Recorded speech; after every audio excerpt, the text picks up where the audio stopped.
With the popularity of the loadout video we did recently, I thought we'd explore that topic a little bit further, and rather than looking at it as having an assault rifle as your primary weapon, come at it as a loadout using just a handgun as your primary weapon. Now, I know what you're thinking. You're saying to yourself, why in the world would I want to go out with just a handgun when everybody else is going to be out there with assault rifles? I'm going to be totally outgunned. Well, that's kind of the point, because there's really nothing better than going out there and taking out some guy with a tricked out Polar Star with a double tap to the head with just a pistol. Now, to anybody that's been watching these videos for a while, I don't think it's going to come as any great surprise that my favorite pistol in the way of airsoft guns is the M1911 high capacity. Now, I own an airsoft store, so I'm uniquely aware of the fact that there's a lot of really great airsoft guns out on the market these days. And I'm a big fan of all of them. But I gotta tell you, from experience, none of them come close to the number of aftermarket and replacement parts that are available for the 1911 high capacity. Now, the two handguns that I use personally are a great illustration of exactly this point.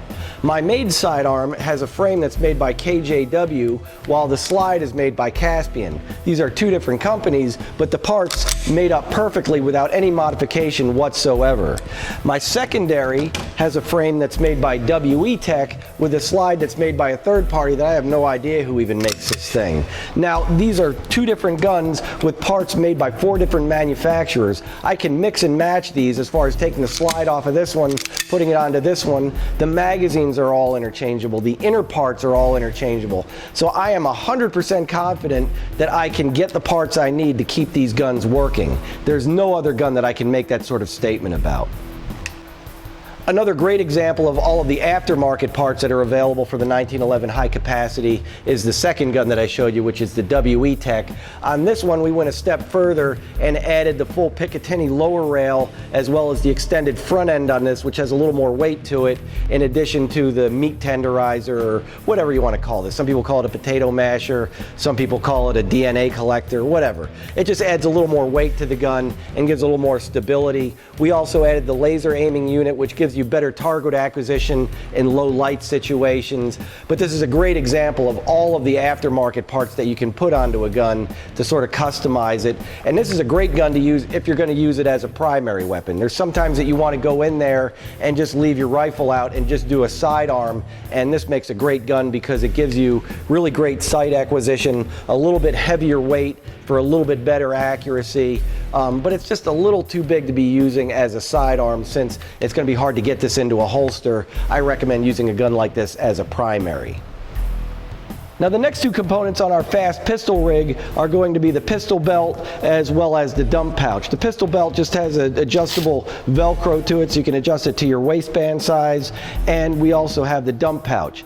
Now, the dump pouch is somewhat optional in the real world, but in the airsoft world, when you're spending about $20 to $30 a magazine, it's really nice to be able to have some place to put your empties, because when these things hit the floor, they don't always stay in one piece. So I definitely recommend getting a dump pouch to keep your empties in. The next part of the rig we're going to look at today is the magazine pouches. And there's a lot of designs that are out there, but this is one that I've settled on recently that I like because it gives you two different ways of holding your magazines in the pouches. First of all, it has these Velcro straps which just go over the top of the magazines to hold them in place. So if you're doing a lot of physical activity and moving and jumping over things and rappelling or crawling, and you're concerned that your magazines can fall out, you just Velcro this over and it holds them in securely, so there's no way for them to fall out of it. But once you get engaged into a firefight, you can just simply fold these down and the Velcro holds it in place, and it gives you very fast access to your magazines when you need to get them in a pinch. This is a molly rig, so you can molly this onto your vest, but in this case we're just strapping them onto our gun belt for our fast rig. One thing that's always something of a compromise when you're carrying a sidearm is selecting a holster system that's going to work for your particular situation. Unfortunately, there's not a one-size-fits-all system that's going to work for every possible scenario. One system that's very popular these days, in my opinion, because of movies and video games and stuff, is the drop leg holster system. Mostly I think because it just looks badass when you have your gun low slung down on your lower thigh like this. Now on the upside, it does give you a nice secure way of carrying your gun, and it is down and out of the way, so if you're relying on a primary weapon, your secondary is down and out and it's not going to be getting bumped into or getting in your way. But the obvious problem is that when you actually have to draw on the gun, it's out of the way, so you have to make exaggerated movements to go down to get the gun and get it out of the holster system. The second problem is that it has a latch system that holds the gun in, which is great when you don't want to see your gun go skidding across the floor, but if you're in a situation where you need to get the gun out very quickly, you need to open this up and then draw the gun out, which you'll lose a few seconds. UTG offers a solution in that they give you a thumb brake on the gun so that you can just simply open the snap and pull your gun out a little bit quicker, so it gives you a little bit quicker access to the gun. Another really nice thing about the UTG holster is that this is infinitely adjustable, so that if you got a larger gun, or in this case a gun that has a lot of accessories on it, you can expand the holster outwards in order to fit the larger guns into it. This also offers a double leg strap with a rubberized band on it, so it keeps the gun very securely in place. But once again, the same situation where the gun is out of the way, so if you need to get to the gun quicker, you're still going to lose a second getting down to draw your gun. A third solution you may want to look into is moving your sidearm up onto a belt style holster, which basically gets it up a little bit higher so that you can get to the gun a little bit quicker. Now in this situation, this is a strap style retention system that does give you a couple of options for drawing the gun. You can either undo the buckle, or you can just undo the snap and withdraw the gun a little bit quicker.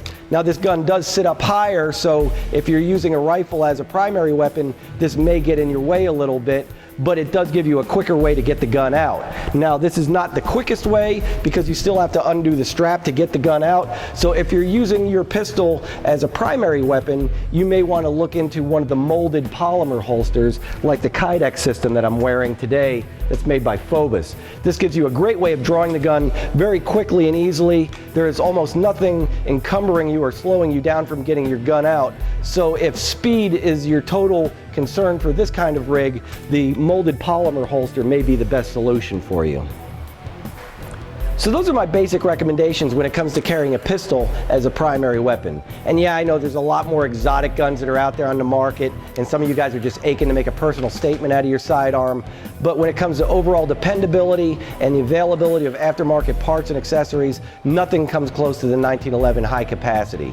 I know some of you absolutely hate them and you just got to go with something else. If you wanted my second recommendation or a second choice, would probably be the M9, because there's a lot of good intercompatibility between different manufacturers. But once again, nothing's going to come even close to the 1911 with the parts and stuff that you can do with these as far as customizing it and just keeping the gun running. If you want to find out more, come on down to either the store or the arena. If you want to find out more about that, go to replayairsoft.com and look us up. And until the next time, don't let the bastards get you down.